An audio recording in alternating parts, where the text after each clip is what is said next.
لا الہ تیری شان یا وحدہ، تو خیال و تجسس تو ہی آرزو۔ مٹا دے اپنی ہستی کو اگر کوئی مرتبہ چاہے، صراحی بھرا کرتی ہے پیمانہ سرنگوں ہو کر۔ اور مہندی جو ہے نا حنا، وہ پتھر پہ رگڑے جانے کے بعد رنگ دیتی ہے، جتنا رگڑو اتنا رنگ دیتی ہے۔ یہ مہندی کیا بات ہے، یہ مہندی جنت کے پودوں کی سردار ہے، یہ مہندی کا پودا۔ لیکن رنگ اس وقت دیتا ہے جب پتھر پہ خوب رگڑا جائے، خوب رگڑا جائے۔ جو رگڑا کھاتا ہے اللہ کے راستے میں دین کے لیے، مصائب برداشت کرتا ہے، صبر کرتا ہے، پھر اس پہ اللہ کا رنگ چڑھتا ہے۔ یہ عجیب راستہ ہے، عجیب راستہ ہے۔ اللہ تبارک و تعالیٰ شانو صبر کے ذریعے سے رنگ چڑھاتا ہے۔ صبر عجیب چیز۔ آپ دیکھیں کہ انبیاء علیہ السلام کو سب سے زیادہ ستایا گیا، سب سے زیادہ آزمائش میں انبیاء علیہ السلام کو رکھا گیا۔ کیا انبیاء علیہ السلام کی عبادات کوئی کم ہوتی ہیں؟ ہم امتی اگر ساری زندگی عبادت کرتا رہے، نمازیں پڑھتا رہے، روزہ رکھتا رہے، نبی کی ایک رکعت کے برابر نہیں ہو سکتا۔ عبادت میں کوئی کمی نہیں، حضوری میں کوئی کمی نہیں، وحی ان پر آتی، گناہ ان سے ہوتا نہیں۔ تو پھر ترقی کے لیے اللہ تعالیٰ شانہ کے ہاں ایسے درجات ہیں کہ ان درجات تک پہنچنے کے لیے ہماری عبادات کافی نہیں۔ اللہ نے بڑے اونچے اونچے مقام عطا فرمانے ہیں، اور وہ مقامات عطا فرمانے کے لیے اللہ تعالیٰ شانہ اپنے بندوں پر، خاص بندوں پر مصائب ڈالتا ہے، پھر صبر کی توفیق عطا فرماتا ہے، اور پھر جنت کے اعلیٰ درجوں میں پہنچا دیتا ہے۔ پہلے تو دنیا میں اللہ مقبولیت اور اطمینان قلب نصیب فرماتا ہے، نفس امارہ کو نفس مطمئنہ میں تبدیل کرتا ہے صبر کے ذریعے۔ وہ ایک محدث تھے، وہ آنکھوں سے نابینا تھے اور ہاتھ پاؤں سے معذور تھے۔ ایک یہ جو راوی ہیں اس واقعے کے، وہ بتاتے ہیں کہ ہم ایک مہم کے لیے جا رہے تھے، ہمارا لشکر جا رہا تھا، تو ہم نے ایک جگہ سمندر کے کنارے پڑاؤ ڈالا، تو میں چہل قدمی کے لیے دریا کے سمندر کے کنارے چل رہا تھا، تو میں نے اس میں ایک خیمہ دیکھا، اس میں کسی کی آواز آ رہی تھی۔ میری جو نظر پڑی تو میں نے دیکھا کہ ایک شخص ہے جو آنکھوں سے نابینا ہے اور ہاتھ پاؤں سے وہ معذور ہے، اور وہ اللہ تعالیٰ شانوں سے مناجات کر رہا ہے، اور کیا کہہ رہا ہے کہ اے اللہ تیرا شکر ہے، مجھے شکر کی توفیق عطا فرما کہ تو نے مجھے کتنی نعمتیں عطا فرمائیں، اور کتنے لوگوں سے زیادہ تو نے مجھے افضل اور بہتر بنایا۔ تو میں نے عرض کیا کہ حضرت آپ کس بات پر شکر ادا کر رہے ہیں، اور کس کی توفیق، شکر کی کس نعمت پر آپ اللہ سے شکر کی توفیق مانگ رہے ہیں کہ آپ کو میں دیکھ رہا ہوں آپ آنکھوں سے نابینا ہیں اور ہاتھ پاؤں سے معذور ہیں؟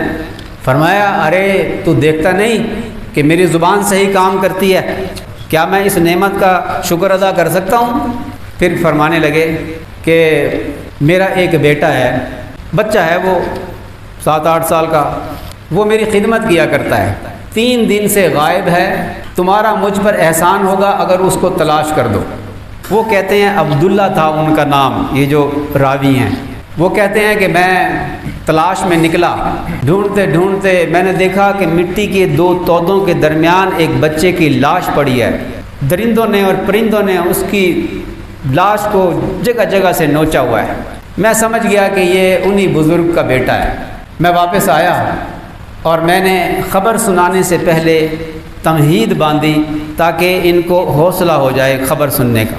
جب میں نے خبر سنائی تو انہوں نے انا للہ و انا الیہ راجعون پڑھا، اور پھر اللہ کی طرف متوجہ ہو گئے اور مناجات شروع کر دی کہ یا اللہ تیرا شکر ہے کہ تو نے مجھے ایسی اولاد دی تھی کہ جو نافرمان نہیں تھی، نافرمانی کر کے جہنم کا ایندھن نہیں بنی تھی، تو نے مجھے ایسی اولاد دی تھی، اب تو نے اس اولاد کو اٹھا لیا ہے، تو یا اللہ اب تو مجھے بھی اٹھا لے۔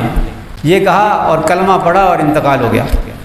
اب یہ واقعی ایسا تھا، وہ عبداللہ کہتے ہیں کہ میں رو پڑا، میں رو رہا تھا کہ کچھ لوگ وہاں سے گزرے، انہوں نے رونے کی آواز سنی تو وہ اندر آئے چادر ہٹا کر جب دیکھا تو کوئی ان کے ہاتھوں کو اٹھا کر چوم رہا ہے، کوئی ان کی داڑھی کو چوم رہا ہے، کوئی ان کی پیشانی پہ بوسہ دے رہا ہے، اور کوئی کہہ رہا ہے کہ آپ کیسی شخصیت تھے، کیسے اللہ کے بندے بزرگ تھے کہ جس نے ساری زندگی کوئی گناہ نہیں کیا۔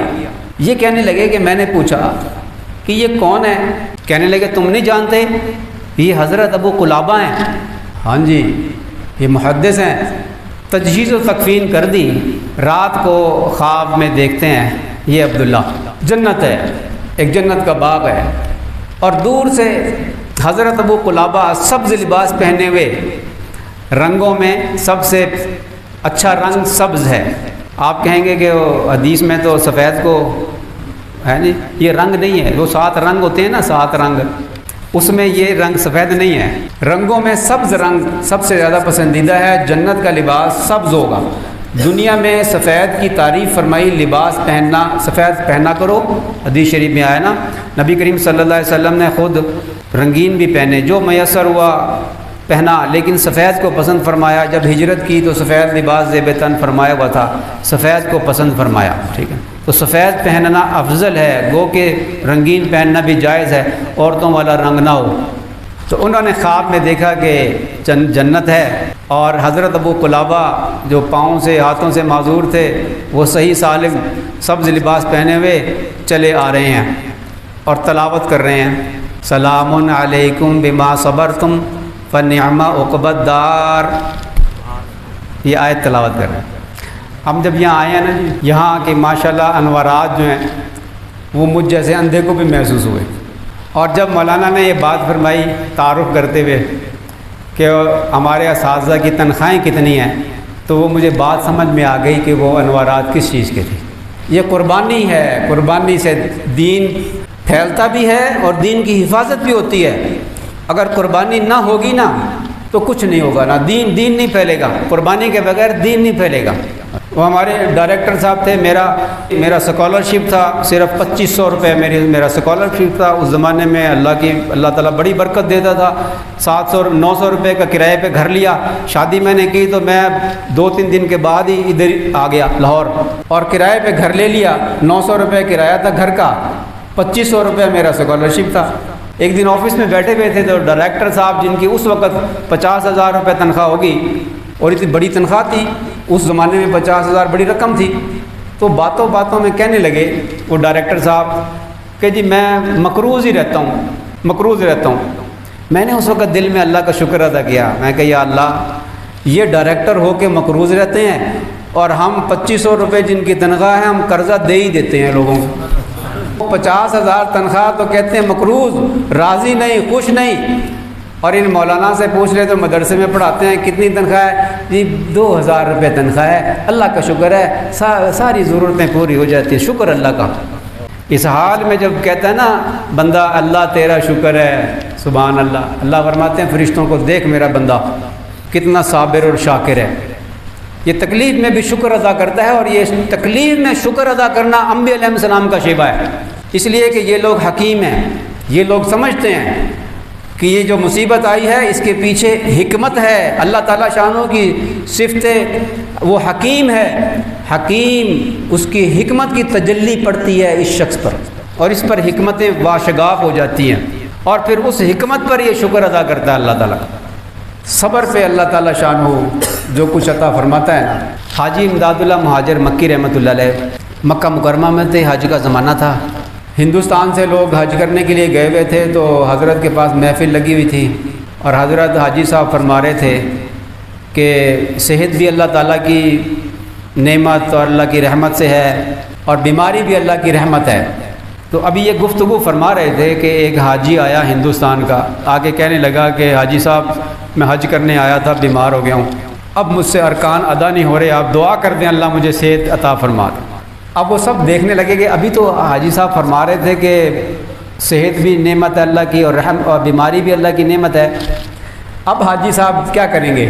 حاجی صاحب نے ہاتھ اٹھائے دعا مانگنے کے لیے کہ اللہ بے شک صحت بھی تیری نعمت ہے، بیماری بھی تیری نعمت ہے، لیکن یہ بندہ تیرا بیماری والی نعمت کو برداشت نہیں کر سکتا، اس کی بیماری والی نعمت کو صحت سے تبدیل فرما دے۔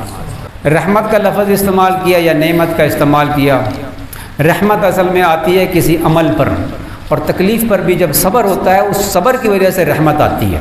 اچھا، جب وہ چلا گیا نا دعا کروا کے، تو حاجی صاحب رحمۃ اللہ علیہ نے فرمایا کہ اگر یہ شخص عارف ہوتا تو یہ کبھی بھی دعا کروانے کے لیے نہ آتا، اس لیے کہ اس کو بیماری کی حالت میں جب یہ منا جاتا تو ہائے ہائے کرتا اور کہتا ہے اللہ میں قوت کے ساتھ یہ عمل کر نہیں سک رہا یا اللہ، پھر یہ جاتا عرفات میں اسی بیماری میں جاتا، بڑی تکلیف میں جاتا، پھر وہاں جا کے پھر ہائے ہائے کرتا یا اللہ میں کمزور، بیماری مجھ سے ہو نہیں رہا، وہاں سے پھر آتا کنکریاں مارتا اسی بیماری میں، بخار میں، بڑا مشکل ہوتا ہے، اور کہتا ہائے یا اللہ مجھ سے یہ ہو نہیں رہا، مجھ سے یہ ہو نہیں رہا۔ فرمایا کہ اس حالت میں جب یہ اعمال کرتا، اس پر جو اللہ کا تعلق اس کو نصیب ہوتا وہ صحت کے عالم میں نصیب نہ ہوتا۔ اللہ نے اپنے نبیوں سے جو مصائب ڈال کر صبر کروایا ہے نا جی، میں اس میں سوچتا ہوں کہ کیا ان کی عبادتیں کم تھیں، کہ کوئی ایسا مقام ہے کہ جو غیر اختیاری مصائب پر صبر کرنے سے حاصل ہوتا ہے وہ عبادت سے حاصل نہیں ہوتا۔ ہمارے لیے جو تکالیف ہوتی ہے نا دو قسم کی ہیں، ایک اختیاری ہے ایک غیر اختیاری ہے۔ اختیاری تکالیف کے اندر تو یہ نماز کا پڑھنا، روزے کا رکھنا، یہ سب جو حکم کے مطابق ہیں اس میں نور ہی نور ہوتا ہے۔ جو تکلیف اختیاری غیر شرعی ہوتی ہے اس میں ظلمت ہوتی ہے، اور جو تکلیف من جانب اللہ آتی ہے اور اس پر صبر کرتا ہے وہ غیر اختیاری تکلیف ہے، اس پر مجاہدہ کرتا ہے تو اس مجاہدے پر اللہ جو اجر اور تعلق عطا فرماتا ہے وہ اختیاری مجاہدے پر عطا نہیں فرماتا، کیونکہ اختیاری میں اپنا اختیار ہے، ہماری طرف سے عمل ہے، اور غیر اختیاری میں اللہ تعالیٰ شانہ کا فعل ہے، اس پر وہ راضی ہے۔ نبی کریم صلی اللہ علیہ وسلم نے فرمایا کہ مجھے جتنا ستایا گیا اور کسی کو اتنا نہیں ستایا گیا، جتنا میں ڈرایا گیا کسی کو اتنا نہیں ڈرایا گیا، او کما قال علیہ الصلوۃ والسلام۔ یعنی سب سے بڑا درجہ کس کا ہے؟ اللہ کے نبی صلی اللہ علیہ وسلم کا، امام الانبیاء ہیں، اور سب سے زیادہ تکلیف میں کس کو رکھا گیا؟ اپنے پیارے نبی کو۔ معلوم ہوا کہ سب سے اونچا مقام کس کا ہے جنت میں؟ نبی صلی اللہ علیہ وسلم کا۔ تو جو جتنا زیادہ مصائب میں رکھا جائے گا اور اس پر وہ صبر کرے گا، صبر میں کمال حاصل کرے گا، اللہ تعالیٰ شانہ آخرت میں اس کو اتنا اونچا مقام عطا فرمائیں گے۔ اب آ جائیں حضرت ابو قلابہ رحمۃ اللہ علیہ، سبز لباس پہنے ہوئے جنت میں آ رہے ہیں اور تلاوت کر رہے ہیں، سلام علیکم بما صبرتم فنعم عقبی الدار۔ سلام ہو ان لوگوں پر کہ جو دنیا میں صبر کیا کرتے تھے، اور ان کے لیے بڑی اچھی، بڑی بہترین نعمت ہے، جنت کے اندر مقام ہے بڑا اعلیٰ ان کے لیے جنت میں، صبر والوں کے لیے۔ پوچھا کہ آپ وہی ابو قلابہ ہیں بزرگ جو معذور تھے؟ کہ ہاں عبداللہ میں وہی ہوں۔ آپ کو اتنا مرتبہ، یہ رتبہ یہ کیسے ملا؟ فرمایا کہ عبداللہ یہ بات میری یاد رکھو کہ اللہ تبارک و تعالیٰ شانہ کے ہاں کچھ درجے، کچھ مقامات بہت اونچے ہیں، اور وہ مقامات ایسے ہیں کہ وہ مقامات مصائب پر صبر، نعمتوں پر شکر، اور تنہائیوں میں اللہ کے خوف کے ساتھ تنہائی کا وقت گزارنا، خشیت الہی، اس کے بغیر وہ مقامات کسی کو نصیب نہیں ہوتے۔